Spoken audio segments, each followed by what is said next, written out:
Kalau baru nak simpan emas, tolong sangat jangan buat silap ni. Sebab ramai yang dah salahkan emas. Sampai sekarang dah tak simpan-simpan dah emas. Padahal bukan salah emas tu.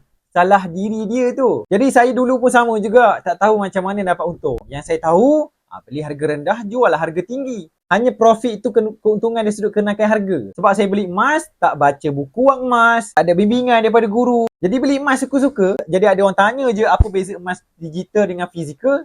Saya tak dapat jawab sebab tak tahu. Padahal dua perkara tu sangat-sangat berbeza. Pertama sekali, mesti bermula dengan ilmu. Kena baca buku wang emas ni supaya kita tahu apa beza emas digital dengan emas fizikal. Kenapa harga emas fizikal lebih mahal. Yang kedua, kita kena tahu yang mana emas ni untuk 2 tahun ke atas. Jangka panjang. Kalau untuk jangka pendek, tak sesuai sebab harga emas ada turun naik. Ataupun yang nak jadikan emas sebagai dana kecemasan, pecahkan kepada dua bentuk simpanan. Simpan emas sikit, simpan duit sikit. Dan yang ketiga, kesilapan saya buat dulu, saya tak tahu apa beza pelabur dengan penyimpan emas. Sebab kalau kita nak untung, kita kena tahu kita ni di posisi mana. Penyimpan ke ataupun pelabur. Kalau kita tak ada lagi saving, jangan gatal tanganlah nak jadi pelabur. Kita lebih sesuai untuk jadi sebagai penyimpan. Setiap bulan kita beli je ikut bajet kita. Yang penting tabungan emas, gram emas kita bertambah setiap bulan. Bukan yang macam golongan pelabur. Yang fokus dia kepada untung ni pada duit ringgit. Jadi siapa yang belum ada 3 ke 6 bulan gaji dana kecemasan, jadikan emas ni sebagai simpanan bermula dengan 1 gram ataupun RM100 dekat Ecomas Gap,